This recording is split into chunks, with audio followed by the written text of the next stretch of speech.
നമസ്കാരം.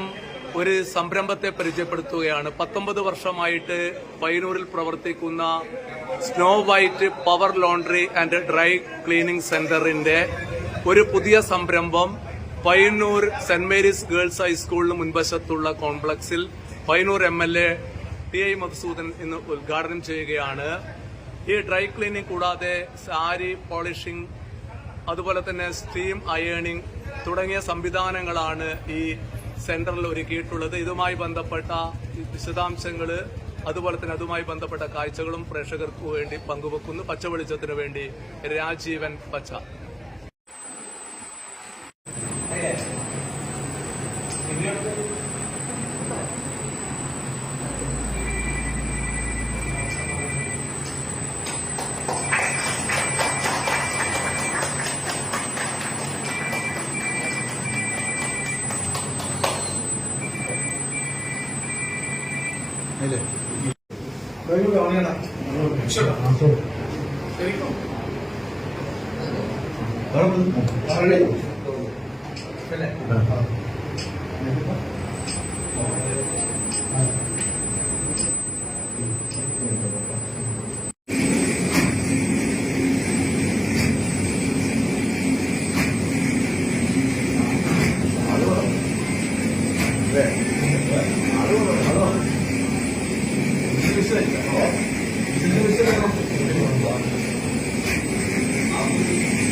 വർക്ക് ചെയ്യുന്ന snow white ലോണ്ടറിയുടെ പുതിയൊരു സംരംഭമാണിത്.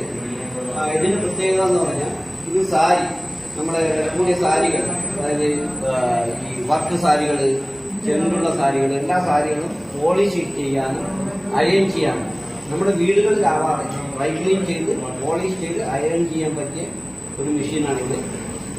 ഇത് പയ്യന്നൂരിൽ, എനിക്ക് തോന്നുന്നു കണ്ണൂരിൽ തന്നെ ഇത് ആദ്യമാണ്. ഇതിന്റെ ആവശ്യം അതാണ്. വളരെ ലേറ്റസ്റ്റ് ആയ മെഷീനാണിത്. ഇതിൽ എല്ലാ ഫെസിലിറ്റീസും ഉണ്ട്. അതാണ് ഇതിന്റെ ഒരു പ്രത്യേകത. ഒരു ദിവസം ഇങ്ങനെ അതിന്റെ കണക്കുണ്ട്. അത് നമ്മുടെ സ്പീഡിനനുസരിച്ച്, അത് മെറ്റീരിയലിന്റെ തിക്നെസ്സിന്, ഇതിന്റെ ക്വാളിറ്റി, ഇതിനൊക്കെ അനുസരിച്ചാണ് ഇതിന്റെ സ്പീഡ് ഒരു സെപ്പറേറ്റ് ചെയ്യാമെന്നുള്ളത് തീരുമാനിക്കുന്നത്. അല്ല, ഡ്രൈ ക്ലീനിങ് നടത്തുന്ന സമയത്ത് പല തകരാറുകളും വസ്ത്രങ്ങൾക്ക് ഉണ്ടാവുന്നുണ്ട് എന്ന് പറയാറുണ്ട്. അങ്ങനെ എന്തെങ്കിലും തരത്തിലുള്ള അങ്ങനെയൊന്നും വരില്ല. അതൊന്നും വെറുതെ പറയുന്നതാണ്. നമ്മൾ ശ്രദ്ധിച്ച് കൈകാര്യം ചെയ്യാത്തതാണ്. ചില സമയത്ത് തുണികളുടെ പഴമ കൊണ്ടൊന്നും സംഭവിക്കാം. ഡ്രൈ ക്ലീനിങ്ങിനെ കൊണ്ട് മാത്രം വരുന്നതല്ല. സാധാരണ വാഷിങ്ങിനേക്കാൾ സേഫാണ് ഡ്രൈ ക്ലീനിങ്. അത് ശരി. എല്ലാ പിന്നെ ഡ്രൈ ക്ലീൻ ചെയ്യുന്ന വസ്ത്രങ്ങളാണല്ലോ ഇന്ന് പുതിയ ട്രെൻഡ് അല്ലേ, പ്രധാനമായിട്ട് ഇറങ്ങുന്ന ഡ്രൈ ക്ലീനിങ്. അതുകൊണ്ട് ആ ഒരു പിന്നെ ജനങ്ങളുടെ ആവശ്യത്തിനനുസരിച്ച് പ്രവർത്തിക്കാൻ പറ്റുന്ന ഒരു മെഷീനും സംവിധാനവും തന്നെയാണ് അല്ലേ? ആണ്. പക്ഷേ ഡ്രൈ ക്ലീനിങ് നമുക്ക് കുറച്ചുകൂടെ കോസ്റ്റ്ലിയാണ്. വളരെ കോസ്റ്റ്ലി ആയ വസ്ത്രങ്ങൾ മാത്രമാണ് ഡ്രൈ ക്ലീൻ ചെയ്യുന്നത്. സാധാരണ നമ്മൾ ഉപയോഗിക്കുന്ന വസ്ത്രങ്ങൾ സാധാരണ വാഷിംഗ് തന്നെയാണ് നമുക്ക് അഡ്വൈസ്. ഇത് ശരിക്കും ഡ്രൈ ക്ലീനിങ് സംവിധാനമല്ലേ? ഇത് ഡ്രൈ ക്ലീനിങ് സംവിധാനം. ഇത് ശരിക്കും പോളിഷിംഗ് ആൻഡ് കാലൻഡറിംഗ്. ഇറ്റ് മീൻസ് അത് അയൺ ചെയ്യുന്നത്, വസ്ത്രങ്ങളൊക്കെ പോളിഷ് ചെയ്ത് അയൺ ചെയ്യുന്ന സംവിധാനമാണ്. ഓ, അത് ശരി. ക്ലീനിങ് സിസ്റ്റം വേറെയാണ്, അത് പറയുന്നുണ്ട്. ക്ലീനിങ് പറയാണ്. ഇത് അയൺ ചെയ്ത് അതിന്റെ പോളിഷിംഗ് ആൻഡ് അയണിംഗ്. ഓക്കെ.